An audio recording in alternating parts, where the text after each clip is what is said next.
নমস্কার বন্ধুরা, আমি প্রিয়াঙ্কা রান্নাঘরে আপনাদের সকল বন্ধুদের স্বাগত জানাই। আজকে রেসিপি আপনাদের কাছে শেয়ার করব মিক্স চাউমিন। আপনারা অবশ্যই প্রথম থেকে লাস্ট পর্যন্ত ভিডিওটা দেখবেন। আশা করি খুব ভালো লাগবে। একেবারে দোকানের বা রেস্টুরেন্ট স্টাইলে আমি রেসিপিটা আপনাদের কাছে শেয়ার করব। আর প্লিজ নতুন বন্ধুরা আমার চ্যানেলটিকে সাবস্ক্রাইব করে রাখার অনুরোধ রইল। লাইক, শেয়ার, কমেন্ট করবেন। আর তাহলে দেখে নেব আমি এই রেসিপিটাতে কী কী উপকরণ দেব।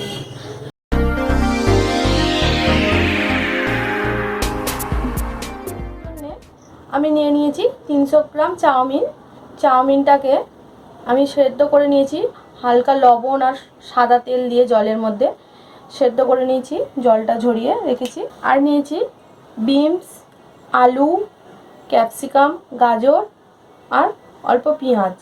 আর নিয়েছি সাদা তেলের রেসিপিটি বানাবো। সাদা তেল, সোয়া সস 2 চামচ, টমেটো সস 4 চামচ, চিলি সস 1 চামচ, 2টো ডিম নিয়েছি, 1 চামচ চিনি দেব, স্বাদ মতো লবণ, চীনা বাদাম কিছুটা নিয়েছি আর কিশমিশ কিছুটা নিয়েছি।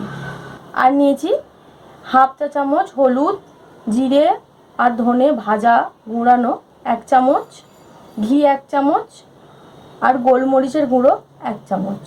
তো অল্প কিছু জিনিস দিয়েই আমি একদম দোকানের মতো স্বাদে রেসিপিটি বানাবো। সবার প্রথমে তাহলে আমরা ডিমটা বাদামটা ভেজে নেব। কড়াটা গরম করতে দিয়েছি। সবার প্রথমে আমি দিয়ে দেব অল্প সাদা তেল। তেলটা ভালো করে গরম করে নেব। গ্যাসটা কমিয়ে দিয়ে চীনা বাদামটা ভেজে নেব। বাদামটা হালকা আঁচে ভাজতে হয়। বাদামগুলো এরকম ফাটবে। যখন ফাটাটা বন্ধ হয়ে যাবে তখন জানবেন যে বাদামটা ভাজা হয়ে গেছে। বাদামগুলো আর ফাটছে না। এবার আমার ভাজা হয়ে গেছে।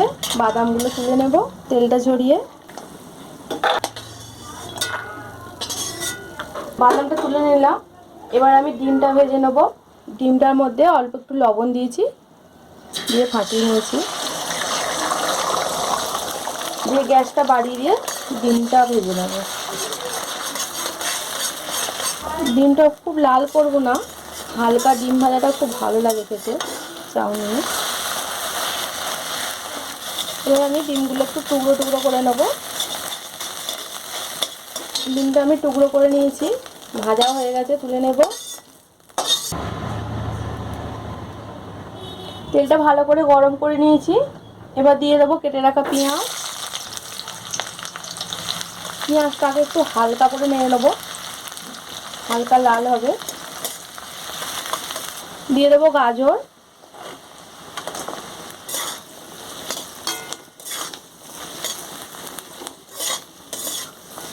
দিয়ে দেবো বিনস,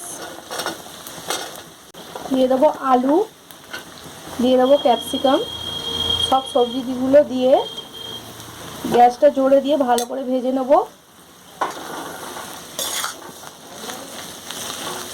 গ্যাসটা জোরেই থাকবে, নাহলে সবজিগুলো একবারে গলে যাবে আস্তে করে দিলে।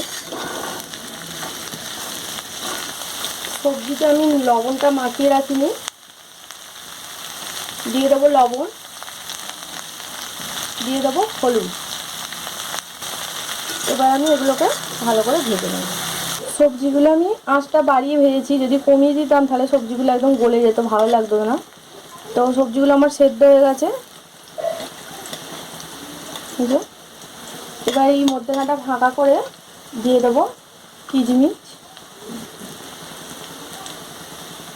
হালকা করে কিশমিশটা ভেজে নেব।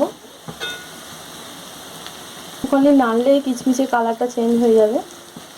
এখানে সব সবজিগুলোই খুবই স্বাস্থ্যকর সবজি, বাচ্চাদের জন্য খুবই ভালো।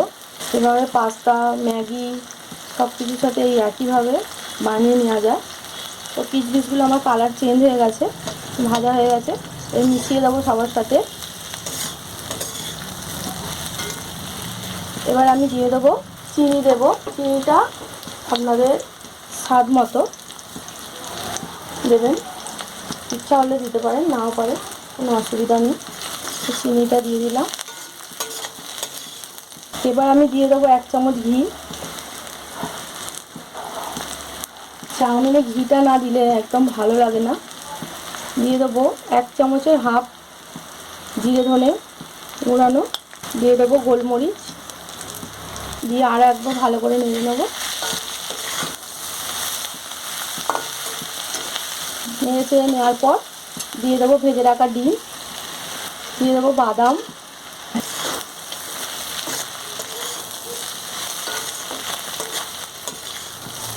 দিয়ে দেবো সোয়া সস, দিয়ে দেবো টমেটো সস, দিয়ে দেবো চিলি সস। সব কিছু দিয়ে আরও একবার ভালো করে নেড়ে নেবো।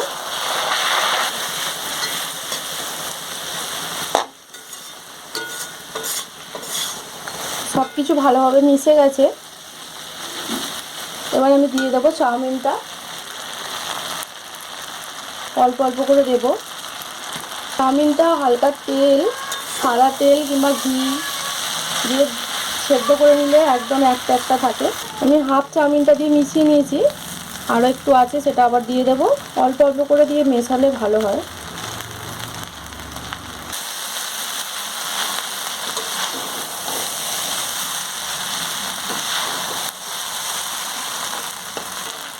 দু 4 মিনিট ধরে আমি ভালো করে উলটপালট করে ভেজে নিয়েছি।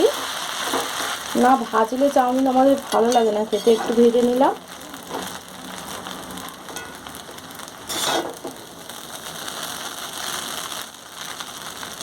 একদম একটা একটা আছে চাউমিনগুলো। এবার আমি গ্যাসটা অফ করে দেবো, দিয়ে যে মশলাটা ছিল হাফ আমি রেখে দিয়েছিলাম সেটা দিয়ে দেবো। তো কিছু কিছু মশলা আছে একদম সব শেষে দিলে মশলার গন্ধগুলো খুব ভালোভাবে পাওয়া যায়, স্বাদও খুব ভালো লাগে। দিয়ে দিলাম, দিয়ে আরও একবার ভালো করে মিশিয়ে নেব।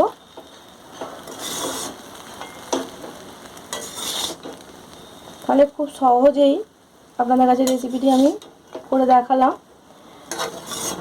তো আপনারা বাড়িতে অবশ্যই এইভাবে ট্রাই করবেন, খুব ভালো লাগবে খেতে, আর বাচ্চাদের জন্য খুবই স্বাস্থ্যকর। এবার আমি এটা নামিয়ে নেব।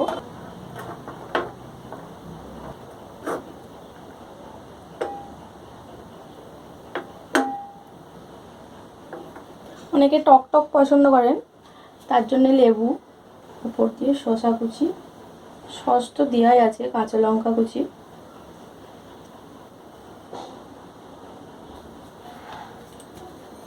শসা না হলে ভালো লাগে না খেতে। পেঁয়াজটা আমি দিয়েছি বলে দিলাম না স্যালাডে।